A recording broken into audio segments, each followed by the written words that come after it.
नमस्कार प्यारे साथियों। मैं अंकित गंगवार आप सभी लोगों का बहुत बहुत स्वागत करता हूं एक प्यारी सी क्लास में। तो कैसे हैं आप सब? आई होप कि सब बढ़िया होंगे। तो चलिए शुरू करते हैं एक प्यारी सी क्लास और बढ़िया तरीके से इस क्लास में हम लोग क्वेश्चंस को करेंगे। टॉपिक वाइज प्रैक्टिस बैच की ये हमारी क्लास नंबर 5 रहने वाली है और इस क्लास के अंदर हम लोग जो अपना नाउन चैप्टर है उसके जितने भी क्वेश्चंस हमें करने थे या जितने भी तरीके के क्वेश्चंस यूँ कहूँ कि एग्ज़ाम में बनते हैं वो सारे के सारे आप मेरे साथ प्रैक्टिस कर चुके हैं ऑलरेडी। तो लगभग मैं आपको 70+ क्वेश्चंस मेरे भाई मैं करा चुका हूँ जो कि अपने आप में सीधे सीधे देखा जाए तो स्पॉटिंग एरर के क्वेश्चंस थे, वो भी नाउन चैप्टर से बनने वाले। बढ़िया तरीके से मैंने आपको हर एक क्वेश्चंस को कराया है। अब हम बात कर लेते हैं कि जो हमारा नेक्स्ट जो हमारे बचे हुए क्वेश्चंस हैं, लगभग 25 क्वेश्चंस हैं आपके लिए और जो कि अपने आप में सेंटेंस इंप्रूवमेंट के होंगे। अब मैं पहले ही बता दूं, अगर आपने ये 70+ क्वेश्चन मेरे से पढ़ रखे हैं, अच्छे से उनका सॉल्यूशन अगर आपने देखा है, तो आपको इन वाले क्वेश्चंस में कोई दिक्कत नहीं आएगी। यानी सेंटेंस इंप्रूवमेंट वाले पार्ट को आप बहुत आसानी से कर लेंगे क्योंकि सारे के सारे कॉन्सेप्ट तो वही रहने हैं, बस क्वेश्चन का फॉर्मेट चेंज हो गया है। वहां आपको एरर ढूंढना था, यहां आपको एरर तो ढूंढना ही ढूंढना है लेकिन साथ ही साथ उसको करेक्ट भी करना होगा। ठीक है प्यारे साथी, चलिए तो शुरू करते हैं हम अपनी क्लास को बिना किसी देरी के। पहला क्वेश्चन आप लोगों के सामने है, आंसर कीजिए और गलती बताइए। तो सबसे पहले अगर हम क्वेश्चंस को देखें तो क्वेश्चन कह रहा है टॉन्स ऑफ सीप बर ग्रेजिंग इन द फील्ड। देखो ग्रेज का मतलब होता है चरना, यहां पे ग्रेज और गेज में कंफ्यूज मत होना प्यारे साथी। गेज का मतलब होता है घूरना और ग्रेज का मतलब होता है चरना, यानी कि जो गाय या भैंस वगैरह जो आपके कैटल होते हैं वो जो घास खाते हैं ना, उसी को ग्रेज करना कहा जाता है। तो इन दोनों में कंफ्यूज नहीं होना है। फिलहाल मैं बता दूं यहाँ पे एक छोटा सा टाइपिंग एरर भी टाइप करने में हो गया है। यहाँ पे बर नहीं था, यहाँ पे वॉज था प्यारे साथी। तो ये टाइपिंग एरर को भी थोड़ा सा ठीक करते हुए चलेंगे। अब आप मुझे बताइए क्या होगा क्वेश्चन का राइट आंसर। आपका इंप्रूवमेंट वाला पार्ट ये आपको दे रखा है। देखो टॉन, अगर मैं आपको इस टॉन वर्ड के बारे में समझाऊं, एक मिनट दीजिए मुझे जरा। चलिए देखिए मैं क्या कह रहा था कि इसमें जो इम्प्रूवमेंट वाला पार्ट है वो टॉन्स ऑफ सीप आपको दे रखा है। अब सबसे पहले मैं आपको बताता हूँ कि ये टॉन क्या है। देखो जो ये टॉन बर्ड होता है इसको टन पढ़ते हैं वैसे, और ये एक यूनिट होती है। इसके अंदर अगर मैं बात करूं तो आपके लगभग 1000 किलोग्राम के आसपास होते हैं, मतलब उससे कम ही मान के चलो थोड़ा बहुत, लेकिन उसके आसपास ही होते हैं 1 टन के अंदर आपके 1000 किलोग्राम के पास में।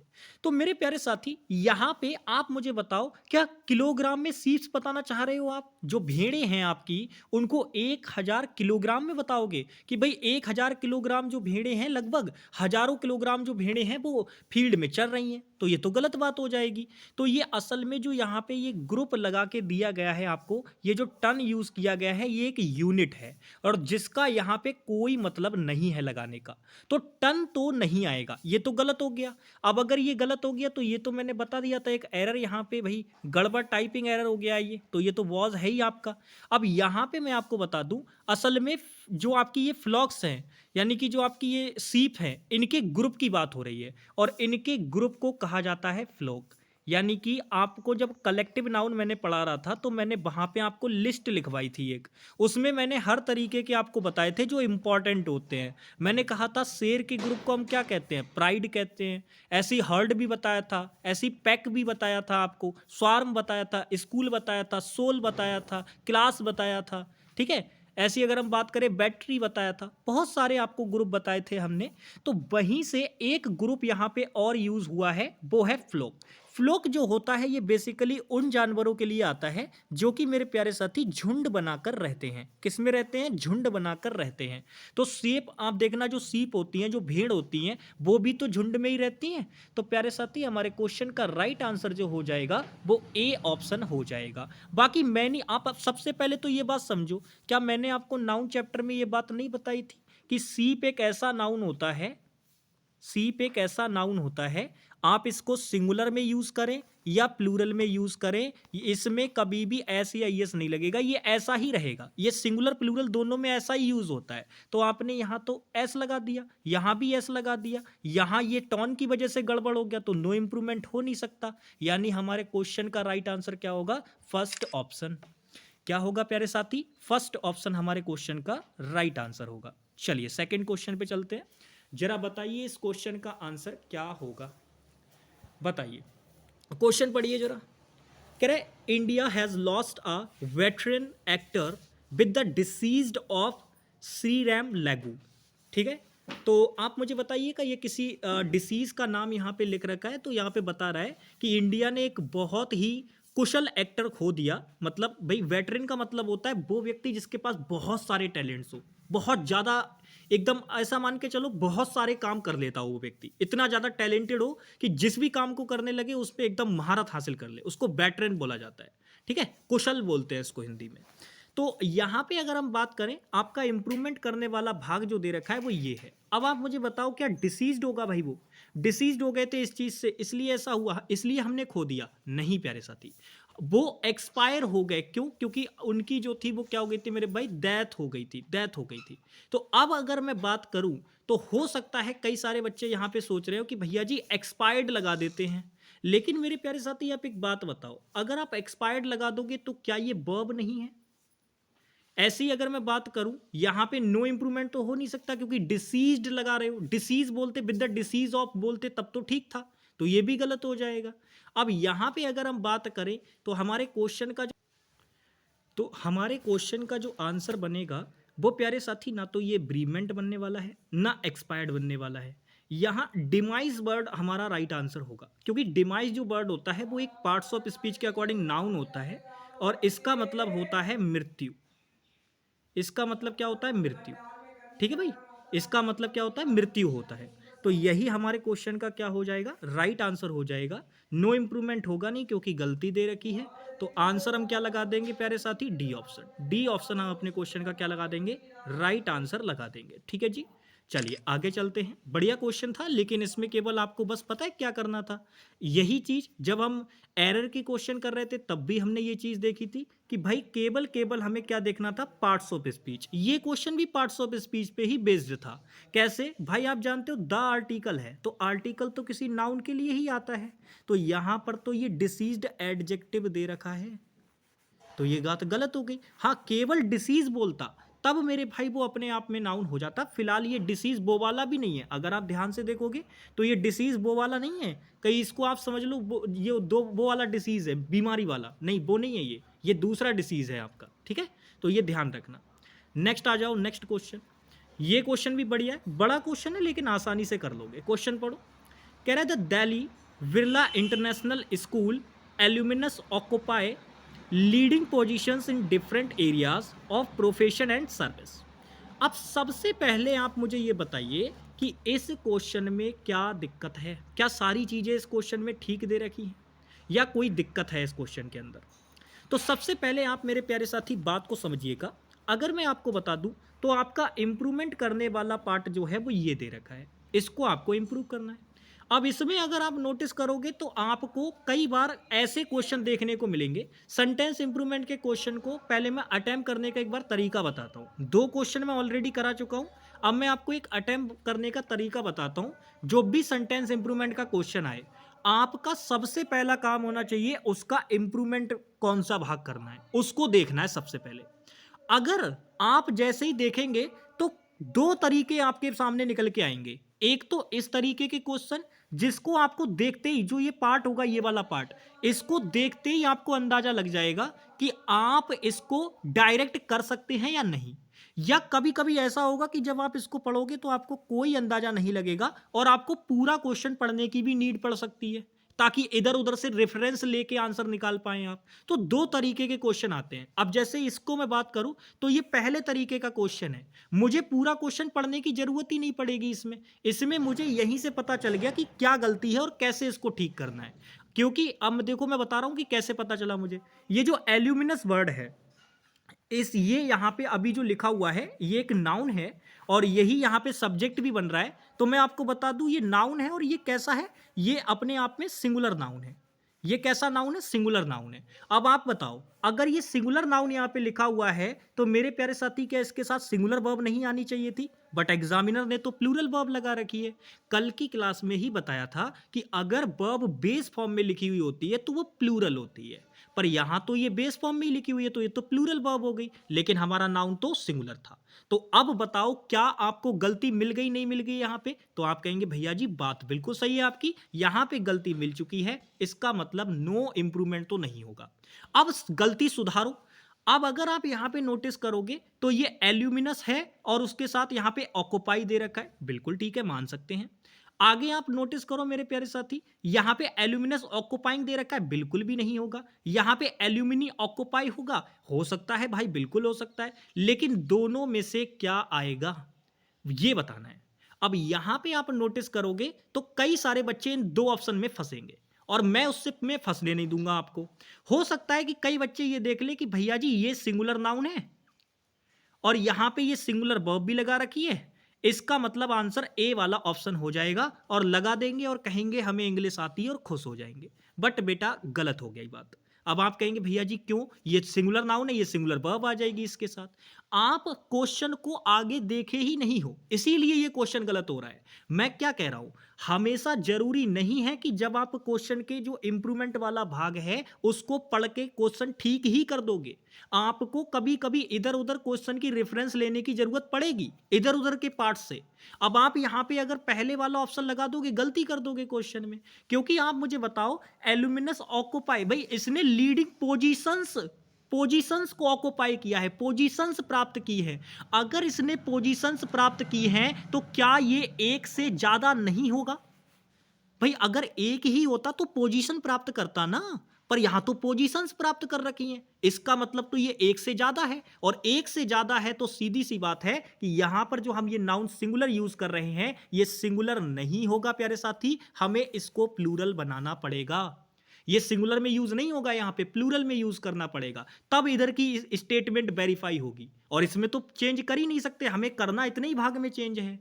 तो इसी वजह से कई सारे बच्चे जो बेचारे फर्स्ट ऑप्शन लगा के आए होंगे उनका गलत हो गया होगा। आंसर इसका राइट होगा डी वाला ऑप्शन, क्योंकि ये जो एन यू एस वाले जो वर्ड होते हैं, आपके ध्यान से मेरी बात समझना, जो ये एन यू एस वाले जो वर्ड होते हैं, इनको ये वाले जो होते हैं इनका प्लूरल बनाने के लिए, क्योंकि ये ऐसे वाले जो वर्ड होते हैं ये सिंगुलर ही होते हैं, लेकिन जब आप इनका प्लूरल बनाओगे तो कुछ नहीं करना होता, केवल आपको ये यू और एस को हटा के आई लगा देना होता है केवल, बस। देखो जैसे यहां पे किया है, एल्यूमनी कर दिया एल्यूमिनस का, तो बस कुछ नहीं करना होता है, ये जो अस इसमें लगाया हुआ होता है इसको आई बदल देना होता है केवल आपको, तो ये सिंगुलर से किस में बन जाता है, प्लूरल बन जाता है। आप लगा के देखना जितने भी ऐसे वर्ड हो जिन और वो नाउन का काम करते हो और उनके लास्ट में एन यू एस लगा हुआ हो, तो आप बस कुछ मत करना, अस को हटा के आई कर देना, वो वर्ड अपने आप में सिंगुलर से प्लूरल में बन जाएगा। जैसे आप इसमें लगा के देखो, रेडियस जो होता है आपका, रेडियस रेडियस होता है ना, रेडियस रेडियस त्रिज्या को बोलते हैं, त्रिज्या होती है जो, तो आप इसको जब प्लूरल बनाओगे तो रेडी हो जाएगा, क्या हो जाएगा, रेडी हो जाएगा। देखना आप लगा के, बहुत सारे वर्ड्स हैं, मैंने सारे तरीके आपको बता रखे हैं प्यारे साथी। तो ये आंसर क्या हो जाएगा हमारा, फोर्थ ऑप्शन। बाकी आई होप कि मैं इसमें जो चीज आपको बताना चाह रहा था वो आप अच्छी तरीके से समझ गए होंगे कि हमने पहले वाले ऑप्शन को क्यों इलिमिनेट किया, इस चीज की वजह से, वरना इधर चीजें गड़बड़ हो जाती। समझ पा रहे हो ना? चलो नेक्स्ट आ जाओ, जरा इस क्वेश्चन का आंसर करो। ये बढ़िया क्वेश्चन है और ये मैंने आपको बढ़िया तरीके से एरर के फॉर्म में भी कराया था। ये क्वेश्चन मैंने आपको एरर की फॉर्म में भी कराया था और यहां पे ये क्वेश्चन फिर से आ गया। क्वेश्चन पढ़ो, कह रहा है I must have dropped one of my gloves in the car. अब क्वेश्चन में आप समझने की कोशिश करो, लोगों को लग रहा होगा कि आई मस्ट हैव ड्रॉप्ड यानी शायद ही, अवश्य जरूर मैंने ऐसा होगा कि मैंने अपना जो एक ग्लव है वो किस में छोड़ दिया होगा, कार में छोड़ दिया होगा। ऐसा अवश्य हुआ होगा कि मैंने अपना एक ग्लव्स कार में छोड़ दिया होगा। लेकिन आप यहां पे बताओ, अगर आप एक गिनती यहां पे यूज कर रहे हो तो मेरे प्यारे साथी कहीं पे ऐसी बात नहीं लग रही है जैसे बहुत सारे ग्लव्स थे उनमें से एक आपने छोड़ दिया, तो यार ये तो बात थोड़ी सी अजीब लग रही है। आप सीधा सीधा एक को यूज ना करके उसकी सेंस के लिए आप एनी नाम के एडजेक्टिव का यूज कर सकते हैं, जिसे हम डेटर्मिनर भी बोल सकते हो, कोई दिक्कत वाली बात नहीं है। क्योंकि जो एनी आपका डेटर्मिनर होता है ये मेरे भाई एक की सेंस देने के लिए यूज होता है, क्योंकि ये प्रोनाउन के रूप में भी यूज होता है। आप जानते हो ये प्रोनाउन और एडजेक्टिव दोनों के रूप में यूज हो जाता है, ठीक है, प्रोनाउन और एडजेक्टिव दोनों के रूप में यूज हो जाता है। तो यहां पे वन की सेंस लेने के लिए हम एनी को यूज करना ज्यादा प्रेफर देंगे। वन ऑफ माई ग्लव्स बोलेंगे तो ऐसा लगेगा जैसे कि भाई बहुत सारे ग्लव्स थे उनमें से एक हमने छोड़ दिया, तो आप वन ऑफ माई ग्लव्स ना बोल के एनी ऑफ माई ग्लव्स बोलेंगे तो ज्यादा बेटर रहेगा, यानी आंसर क्या होगा हमारा फोर्थ ऑप्शन। नेक्स्ट, क्योंकि आप लोग ये बात जानते हो नो इंप्रूवमेंट का ऑप्शन दे रखा था, हो सकता है कई सारे बच्चों ने वन देख के इसको चुन लिया हो, बट आप अच्छी तरीके से जानते हैं जब एग्जामिनर क्वेश्चन पूछता है तो वो एक बात लिख के देता है कि आप वो ऑप्शन चुनिए जो आपको मोस्ट अप्रोप्रिएट लग रहा हो। अप्रोप्रिएट का मतलब होता है समथिंग इज पर्टिनेंट, एप्ट, कि कोई चीज बहुत ज्यादा उपयुक्त है। तो उपयुक्त की बात करेंगे तब मेरे भाई हमें एनी ही लगाना पड़ेगा। समझ में आ गई बात? चलिए नेक्स्ट क्वेश्चन पे चलते हैं। नेक्स्ट क्वेश्चन बढ़िया है, आप लोगों के सामने है, जरा आंसर कीजिए इस क्वेश्चन का क्या होगा। क्वेश्चन पढ़िए, कह रहा है a large swarm of dogs was blocking the way. अब देखो यार, यहां पे अगर आप समझोगे तो क्वेश्चन में अगर हम बात करें, यहां पे कुत्तों के झुंड की बात हो रही है, फ्लॉक नहीं दिया है। फिलहाल मैं आपको कुछ बताना चाहूंगा, यहां पे ध्यान से मेरी बात समझिएगा। ये जो चीज है आपकी स्कूल, ये फिशिस का ग्रुप होता है, यानी जो फिशिस बोले तो फिशिस तो तब बोलते हैं जब हम डिफरेंट डिफरेंट टाइप की मछलियों की बात करते हैं, लेकिन अगर जनरल सेंस में बात करेंगे तो फिश ही रहेगा आपका, ठीक है। लेकिन यहाँ पे अगर हम बात करें, अगर फिश की ग्रुप की आप बात करोगे तो उसके लिए स्कूल होता है। यहाँ पे एक वर्ड और भी आता है, ये श्वाम भी आता है इसी के लिए, और एक वर्ड और भी होता है सोल, वो भी आता है। अच्छा, बाकी अगर हम बात करें पैक जो होता है, पैक, ये मेरे भाई अगर हम बात करें ऐसी चीजों के लिए आता है जिनका हेड होता है, उनके लिए ये चीज आती है। और हर्ड अगर हम बात करें तो ये आपका कैटल के लिए भी आता है, कैटल जो आपके पशु वगैरह होते हैं उनके लिए आता है, ठीक है। और बाकी सारी चीजें। तो फिलहाल अगर हम बात करें यहां पर जो आएगा, ध्यान से मेरी बात समझिएगा, ध्यान से मेरी बात सुनिएगा, यहां पे जो आएगा वो पैक आएगा, क्योंकि मैंने बता दिया हर्ड कैटल का होता है, स्कूल जो होता है मछलियों का होता है, स्वाम भी मछलियों का ही होता है। फिलहाल यहाँ पे जो ग्रुप आएगा वो पैक आएगा, क्योंकि डॉग्स का जो बनता है वो क्या बनता है, पैक्स बनता है। डॉग का क्या बनता है, पैक बनता है। ये सारे के सारे कलेक्टिव नाउन है, नेम ऑफ ग्रुप्स। तो आप इनको याद करके रख लीजिएगा, कुछ इंपॉर्टेंट होते हैं उनकी लिस्ट मैंने आपको दी भी थी, आप उसको याद कर लीजिएगा, वहीं से बार बार पूछता रहता है, ठीक है, तो इसको ध्यान रखना। नेक्स्ट आ जाओ। नेक्स्ट क्वेश्चन नंबर 6 है, बताएंगे इस क्वेश्चन का आंसर क्या होगा। बढ़िया क्वेश्चन है, इस टाइप का क्वेश्चन मैं ऑलरेडी करा चुका हूं। करिए आंसर। क्वेश्चन पढ़िए, कह रहा है द न्यूज आर ट्रू। तो क्या बताया था, न्यूज एक आपका कैसा नाउन होता है, हमेशा अनकाउंटेबल नाउन होता है, इसको न्यूज़ करने की जरूरत नहीं पड़ती, और ना ही ये प्लूरल माना जाता है, ये अनकाउंटेबल नाउन होता है। तो न्यूज़ अगर हम बात करें, ये दिख भले ही प्लूरल जैसा रहा है, लेकिन ये एक अनकाउंटेबल नाउन है। और अनकाउंटेबल नाउन के बारे में क्या बताया था कि सारे के सारे अनकाउंटेबल नाउन जो होते हैं वो सिंगुलर की तरह ट्रीट किए जाते हैं, यानी उनके साथ आने वाली जो वर्ब होगी वो भी कैसी होगी, सिंगुलर होगी प्यारे साथी। तो यहां पर अगर हम बात करें, जो आपने ये लगा रखा है ना आर ट्रू, ये तो गलत हो गया भाई। तो आर तो बिल्कुल नहीं आएगा, बीइंग ट्रू करने का कोई मतलब नहीं बनता, नो सब्स्टिट्यूशन होगा नहीं क्योंकि गलती दे रखी है। तो आंसर क्या होगा, केवल केवल सेकंड वाला ऑप्शन। सेकंड वाला ऑप्शन क्या हो जाएगा, राइट आंसर हो जाएगा। ठीक है भाई, बढ़िया क्वेश्चन था, छोटा था, ऐसे क्वेश्चन पूछती रहती है। चलो नेक्स्ट आ जाओ।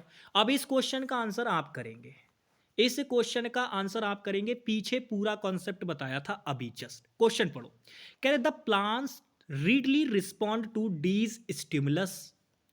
अब आप देखकर अगर बताओगे तो आप देखो ये वाला पार्ट जो है वो इंप्रूवमेंट करने वाला है, इसी को इंप्रूव करना है। आप अगर नोटिस करोगे तो प्लांट्स आपका प्लूरल सब्जेक्ट है, उसके लिए प्लूरल वर्ब लगा रखिए, रीडली एडवर्ब लगा रखिए, टू आपकी प्रेपो है, प्रेपो के बाद ये उसका ऑब्जेक्ट दे रखा है। ऑब्जेक्ट के अंदर अगर हम नोटिस करें तो दीज आपका एक एडजेक्टिव या डिटरमिनर आप मान सकते हैं, और स्टिमुलस आपका उसके लिए नाउन ही होगा, जाहिर सी बात है। अब आप मुझे नोटिस करो, मैंने अभी बताया था कि किसी भी वर्ड के लास्ट में यूएस वाले जो नाउन होते हैं, यानी जो यूएस लगा हुआ होता है जिन नाउन के लास्ट में, वो नाउन अपने आप में सिंगुलर होते हैं। कैसे होते हैं, सिंगुलर। इनका प्लूरल बनाने के लिए क्या करना होता है, इस यूएस को आई में बदल देना होता है, जिससे ये नाउन तुरंत किस में बन जाता है, प्लूरल में बन जाता है। अब आप मुझे देखकर बताओ, ये दीज है तो इसके साथ सिंगुलर नाउन तो नहीं आएगा, क्योंकि दीज एक प्लूरल आपका डिटरमिनर या एडजेक्टिव होता है जिसके साथ प्लूरल नाउन आएगा। तो स्टिमुलस नहीं आएगा, स्टिमुली आएगा। अब देखकर बताओ मुझे कहां दे रखा है। तो आप कहेंगे भैया जी देखो, यहां पर तो स्टिमुलस ही दे रखा है, तो ये तो बिल्कुल भी नहीं आएगा, गलत बात हो जाएगी। क्योंकि अब देखो कई बच्चे कहेंगे भैया जी यहां दिस भी तो है, तो हो सकता है राइट हो जाए। मेरे प्यारे साथी यहां प्लांट्स है, ये प्लूरल वर्ब है। अगर ये वो सॉरी ये प्लूरल सब्जेक्ट है, और अगर ये सब्जेक्ट प्लूरल है तो इसके साथ आने वाली वर्ब भी तो प्लूरल होगी। आपको ये वाला पार्ट इंप्रूव करना है, इससे तो छेड़छाड़ी नहीं करनी है। तो यहां पर ये देखो ना वर्ब गलत कर दी, तो हो गया काम खत्म इस ऑप्शन का। नो इंप्रूवमेंट हो नहीं सकता क्योंकि ऊपर गलती दे रखी है। अब दो ऑप्शन हमारे पास बच रहे हैं। हमारे पास कितने ऑप्शन बच रहे हैं? दो ऑप्शन। दो ऑप्शन में देखो, एक तो ये दे रखा है रेडी। भाई रेडी तो कोई वर्ड ही नहीं, रेडी तो एडजेक्टिव है, तैयार होना, ही इज रेडी। लेकिन यहां रीडली है, ये एडवर्ब थी, तो एडवर्ब को आपने एडजेक्टिव कैसे बना दिया भाई? तो ये तो गलत हो गया। यानी आंसर हमारे क्वेश्चन का क्या होगा? ए वाला ऑप्शन। मैंने सारे ऑप्शन एलिमिनेट करके दिखाए हैं ताकि आप समझ पाएं कि एग्जाम में कैसे क्वेश्चन का आंसर निकालना होता है। आप ऐसी छोटी छोटी चीजों को एलिमिनेट करके ना आसानी से आंसर निकाल सकते हो। नेक्स्ट आ जाओ, क्वेश्चन पढ़ो। कह रहा है rumour mongering is one of the bad habit, यानी कि जो अफवाहों को उड़ाना होता है ना, वो एक तरीके से बुरी आदत होती है। तो बताओ इस क्वेश्चन का आंसर क्या होगा? याद करो, कॉन्सेप्ट बताया था, any of, one of, some of, each of. ये सारे के सारे ऐसे नाउन होते हैं, ऐसी चीजें होती हैं जिनके बाद ये कुछ सीधे सीधे टर्म्स हैं। अगर आपको ये याद रहती है तो आप आसानी से कर लोगे, क्योंकि मैंने बताया था इन टर्म में जो ये ऑफ प्रेपोजिशन होती है ये सिलेक्शन का काम कर रही होती है। और सिलेक्शन हमेशा जब भी होगा तो याद रखना वो एक से ज्यादा में से होगा, और एक से ज्यादा में से अगर सिलेक्शन होगा तो इसके बाद आने वाला जो आप काउंटेबल नाउन यूज करेंगे वो हमेशा मेरे भाई कैसा होगा? Plural countable noun. ये बात मैंने आपको बताई थी। तो आप मुझे देखकर बताओ कि ये जो वन ऑफ यहां पे आपको दिया है लगा के, क्या इसके बाद प्लूरल काउंटेबल नाउन आया है? तो आप कहेंगे देखो भैया जी द आर्टिकल है, बैड एडजेक्टिव है, और हैबिट नाउन है, लेकिन ये तो सिंगुलर काउंटेबल नाउन है, आदत और आदतें। तो यहां पे सिंगुलर काउंटेबल नाउन नहीं आएगा, आपको प्लूरल काउंटेबल नाउन लगाना होगा। तो हैबिट नहीं आएगा, हैबिट्स आएगा। यहां पर भी हैबिट लगा रखा है, यहां नो सब्स्टिट्यूशन रिक्वायर्ड हो गया, लेकिन ऊपर तो गलती है तो खत्म हो गया। यहां पर भी हैबिट लगा रखा है, यानी आंसर हमारा क्या होगा? C option. एलिमिनेट करो सीधा, हैबिट हो ही नहीं सकता क्योंकि हमें प्लूरल काउंटेबल नाउन चाहिए। एक ही ऑप्शन में दे रखा है सी वाले में, तो वही क्या हो जाएगा? Right answer. नेक्स्ट आ जाओ, जरा करो इस क्वेश्चन का आंसर क्या होगा। ये बिल्कुल वैसा ही है जैसे अभी पीछे क्वेश्चन किया था, बस क्वेश्चन की लेंथ बड़ी कर दी है, लेकिन उससे क्या कोई फर्क पड़ेगा? कुछ भी नहीं। क्वेश्चन पढ़ो। कह रहा है although the waters may have receded the aftermaths of one of the world's biggest natural disaster had only just begun। अब देखो क्वेश्चन में एग्जामिनर ने यहाँ पे वाटर्स का यूज किया है। वाटर्स जब हम बड़े लेवल पे पानी का बात करते हैं, बड़े लेवल पे पानी की बात करते हैं, हालांकि ये अनकाउंटेबल नाउन होता है, बट कई बार वाटर्स लिख दिया जाता है इसको, तो कोई दिक्कत नहीं है, यहाँ पे लिख दिया है, ठीक है। यहाँ पे इसमें एग्जामिनर ने छेड़छाड़ करने के लिए बोला भी नहीं है, और इसको जस्टिफाई करने का कोई मतलब भी नहीं है, केवल यहाँ पे इतने वाले भाग को आपको देखना है। तो चलिए देखते हैं। कह रहे the aftermath of one of the world's biggest natural disaster. Question को बड़ा किया है लेकिन कॉन्सेप्ट वही बच्चों वाला। क्या बताया था? वन ऑफ हो गया, सम ऑफ हो गया, एनी ऑफ हो गया, या कोई भी मेरे भाई टर्म जिसके बाद ऑफ लग रखा है, तो वहां जो ऑफ प्रेपोजिशन होती है वो दो चीजों का काम करती है, एक तो सिलेक्शन का, एक पोजीशन का। लेकिन जब ये ऐसे वाले जो टर्म मैंने आपको गिनाई थी, each of, one of, some of, any of, इस टाइप की, या मैनी ऑफ, तो ये जो टर्म होती है ये ऑल ऑफ हो गया, बहुत सारी टर्म होती है, तो आप सारी की सारी ना दिमाग में रखना। तो यहाँ पे ऑफ प्रेपोजिशन सिलेक्शन का काम करती है, और सिलेक्शन होता है ज्यादा में से, और ज्यादा में से सिलेक्शन होगा तो जाहिर सी बात है हमें प्लूरल नाउन चाहिए। तो डिजास्टर जो यहाँ पे ये लिख रखा है प्यारे साथी, ये गलत है, क्योंकि ये सिंगुलर काउंटेबल नाउन है। हमें क्या चाहिए? Plural countable noun. तो आप नोटिस करो, गलती हो गई तो नो इंप्रूवमेंट को सबसे पहले उड़ा दो, क्योंकि ये तो आंसर बिल्कुल नहीं हो सकता। अब अगर आप नोटिस करोगे तो यहां डिजास्टर्स दे रखा है, हो सकता है, यहां डिजास्टर्स दे रखा है, हो सकता है, लेकिन ये नहीं हो सकता। दूसरी चीज की अगर मैं बात करूं तो प्यारे साथी, second form of verb already add कर दी गई है, तो जबरदस्ती यहां पे हैज लगाने का तो कोई मतलब ही नहीं बनता। समझ में आ गई ना बात? तो ये ऑप्शन भी खत्म होता है, आंसर होगा ए वाला ऑप्शन। समझ में आई बात? ए वाला ऑप्शन क्या हो जाएगा? राइट आंसर हो जाएगा। चलिए नेक्स्ट क्वेश्चन का आंसर कीजिए। क्वेश्चन नंबर 10 आप लोगों के सामने है। बताइए, कह रहा है Ram is a hard working man. अब सबसे पहले मुझे एक बात बताओ, क्या मैंने आपको नहीं बताया था कि जो ए और एन आर्टिकल होते हैं ये इनडेफिनेट आर्टिकल होते हैं? द आपका डेफिनेट आर्टिकल होता है और ए और एन इनडेफिनेट आर्टिकल होते हैं। फिर मैंने आपको एक बात और बताई थी जो कि छोटी सी बात है, आप इसको यहीं पे ध्यान रख लीजिएगा। देखो जो ये द आर्टिकल होता है ये आपका सिंगुलर और प्लूरल दोनों ही नाउन के साथ आ सकता है, कोई दिक्कत वाली बात नहीं है। इसको आप दोनों में से किसी के लिए यूज करो। लेकिन जो ये वाले आपके दे रखे हैं ए और एन, ये बेचारे ऐसे आर्टिकल हैं, ये केवल केवल सिंगुलर नाउन के साथ ही आएंगे। अगर आपने इनको प्लूरल के साथ लगा दिया तो बात गलत हो जाएगी। तो आप मुझे देखकर बताओ यहां पर क्या गड़बड़ कर रखी है। तो आप कहेंगे भैया जी जब ये ए आपने लगा रखा है, यहां पे ए लगा रखा है, तो ये तो आपका एक क्या हो गया? इंडेफिनेट आर्टिकल है और ये आएगा तो जाहिर सी बात है इसके साथ तो नाउन आपका सिंगुलर आना चाहिए। और आपको इंप्रूव करने वाला भाग कौन सा है? इंप्रूव करने वाला भाग ये दे रखा है, ये वाला। तो इतने को अगर इंप्रूव करना होगा तो ये मैन आप प्लूरल लगा रखे हैं भाई, यही चीज गलती है। प्लूरल में नहीं आएगा, ये सिंगुलर आएगा। तो आप नोटिस करो यहां पे नो इंप्रूवमेंट वाले भाग को सबसे पहले उड़ाओ क्योंकि भाई गलती मिल गई। दूसरी चीज प्लूरल में तो आएगा ही नहीं, तो मैन फिर से यहां पे दे रखा है, इसको भी हटा दो। अब वर्किंग हार्ड मैन, भाई इसको चेंज क्यों करना है? हार्ड वर्किंग अपने आप में एडजेक्टिव और वो बिल्कुल ठीक है, तो इसका मतलब डी ऑप्शन भी नहीं होगा। आंसर जो बनेगा वो क्या बनेगा? सी वाला ऑप्शन। सी वाला ऑप्शन आपका क्या बनेगा? राइट आंसर बनेगा। चलिए नेक्स्ट आ जाइए। एक क्वेश्चन के अंदर ना, जिस क्वेश्चन में जितनी चीजों की आपको जरूरत होगी बस उतनी चीजें मैं आपको बताऊंगा, ठीक है ना? चलिए सबसे पहले बढ़िया क्वेश्चन है और इसके अंदर एसएससी ने ना थोड़ा सा कोलोकेशंस का भी यूज किया है। बताइए क्वेश्चन पढ़िए। कह रहा है the little boy did many mischiefs in school. सबसे पहले मैं आपको बता दूं, कल की वाली क्लास में मैंने आपको एक नाउन बताया था हैंड कर चीफ, जो कि हैंकी के सेंस में यूज होता है, यानी जो आपका रूमाल नहीं होता है उसके सेंस में वो वर्ड यूज होता है। तो वो काउंटेबल सेंस में था, इसीलिए हमने उसका प्लूरल इस तरीके से बना के दिखा दिया था। लेकिन इसी प्रकार से जब मिसचीफ वर्ड की हम बात करते हैं तो मेरे प्यारे साथी इस वर्ड का प्लूरल आप नहीं बनाएंगे। अब आप कहेंगे क्यों भैया जी, हमने तो सुना है शरारत, शरारते, क्योंकि मिसचीफ का मतलब होता है शरारत, समझ पा रहे हो? और ये नाउन के सेंस में यूज होता है। तो ये आप जो मिसचीफ वर्ड है ये शरारत होती है, तो शरारत, शरारते बच्चों को लगता है हिंदी में हो सकता है, बट लेकिन ये जो वर्ड है वो अनकाउंटेबल सेंस में होता है।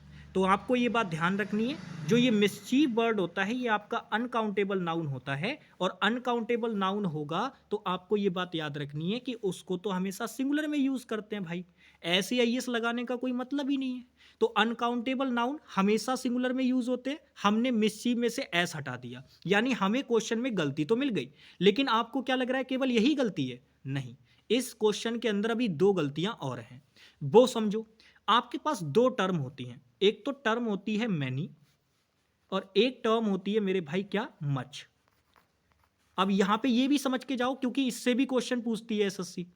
तो समझना, मैनी जो होता है ये आपका हमेशा काउंटेबल नाउन के लिए आएगा, और जो मच होता है ये हमेशा अनकाउंटेबल नाउन के लिए आएगा। ये बात भी अपने दिमाग में बिठा लीजिए। यानी यहां पे ये जो मैनी लगा रखा है ये भी नहीं आएगा, ये भी गलत है, इसकी जगह क्या आएगा? मच आएगा। अब दूसरी चीज और समझो, अब यहां पे कोलोकेशन का भी थोड़ा सा खेल है। मिसचीफ जो वर्ड होता है उसका मतलब होता है शरारत, हालांकि हमें लगता है कि यार वो शरारत कर रहा है, तो हम लगता है कि हम डू वर्ब लगा देंगे और काम चल जाएगा। बात ठीक है आपकी, चल सकती है, लेकिन according to collocation of communication this thing is wrong. यानी ये चीज अकॉर्डिंग टू कोलोकेशन क्या हो जाएगी? गलत हो जाएगी भाई। मिसचीफ को डिड या नहीं किया जाता, डू वगैरह नहीं होता, शरारत की जाती है, तो उसके लिए हम लोग क्या लगाते हैं? मेक लगाते हैं, मेक वर्ब। अब चूंकि यहां सेकंड फॉर्म है तो मेक की भी सेकंड फॉर्म लगेगी, तो भाई वो डिड नहीं आप लगाएंगे, मेक की सेकंड फॉर्म आंसर के अंदर होनी चाहिए, मेड होना चाहिए। कहां दे रखा है मुझे बताओ? तो आप कहेंगे भैया जी केवल एक ही ऑप्शन में मेड दे रखा है, फर्स्ट वाले ऑप्शन में, इसका मतलब यही हमारा क्या होगा? Right answer. अगर इस क्वेश्चन का सिर्फ आंसर लगाने की बात होती, ये तो मैंने पूरी नॉलेज दे दी इस क्वेश्चन के बारे में आपको। अगर इस क्वेश्चन का सिर्फ आंसर लगाने की बात होती ना, तो मैं सिर्फ इतना देखता कि भाई यहाँ पे ये एक अनकाउंटेबल नाउन है, उसका सिंगुलर प्लूरल नहीं होता, मतलब ये ऑप्शन भी खत्म, ये भी खत्म, ये भी खत्म, ए ऑप्शन। सिंपल। क्योंकि मेरे को सिर्फ आंसर लगाना था। मैं जानता हूं कि मिस्सीव अनकाउंटेबल नाउन होता है, तो वो तो हमेशा सिंगुलर में यूज होगा ना। तो यहां पर भी प्लूरल कर रखा है, मतलब नो इंप्रूवमेंट नहीं होगा। यहां पे भी इसका प्लूरल कर रखा है, यहां भी प्लूरल कर रखा है, 3 ऑप्शन खत्म हो गए, एक बच गया, वही आंसर। तो केवल आंसर लगाने की बात होती तो विद इन सेकंड का क्वेश्चन था ये, लेकिन मुझे आपको पूरी नॉलेज देनी थी इस क्वेश्चन के बारे में। तो मैंने कहा ना कि जिस क्वेश्चन पे मुझे जितना समय लगना होगा, जितना मुझे लगना होगा कि हाँ इतनी इंफॉर्मेशन आपको इस क्वेश्चन के बारे में होनी चाहिए, वो आपको मिलेगी। ठीक है, चलिए नेक्स्ट आगे चलते हैं। क्वेश्चन नंबर 12, जरा इस क्वेश्चन का आंसर करो। करो इस क्वेश्चन का आंसर।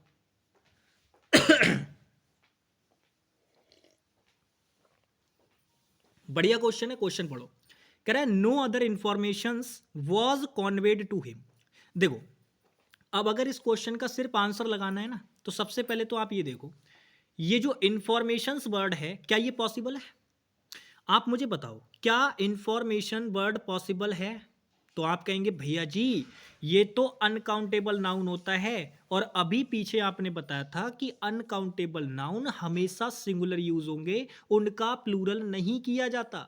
तो यहां पर ये इंफॉर्मेशन का इंफॉर्मेशंस कैसे कर दिया भाई? गलत हो गया। लेकिन ऐसा नहीं कि इनको प्लूरल के रूप में आप बना नहीं पाओगे। अनकाउंटेबल नाउन को प्लूरल में बनाया जा सकता है, लेकिन उसके लिए कुछ स्टैंडर्ड टर्म दी जाती हैं। जैसे अगर आपको इंफॉर्मेशन को प्लूरल सेंस में यूज करना है, आप कहें कि भाई मेरे पास ना 2 इंफॉर्मेशन है, तो गलत हो जाएगी बात। आप ऐसे बोलो I have 2 pieces of information. समझ पा रहे हो ना? ऐसे करके बोल सकते हो, तब कोई दिक्कत नहीं। लेकिन इंफॉर्मेशंस करना बिल्कुल गलत हो जाएगा। तो यहां पे नो इंप्रूवमेंट तो नहीं होगा, क्योंकि भाई गलती हो गई।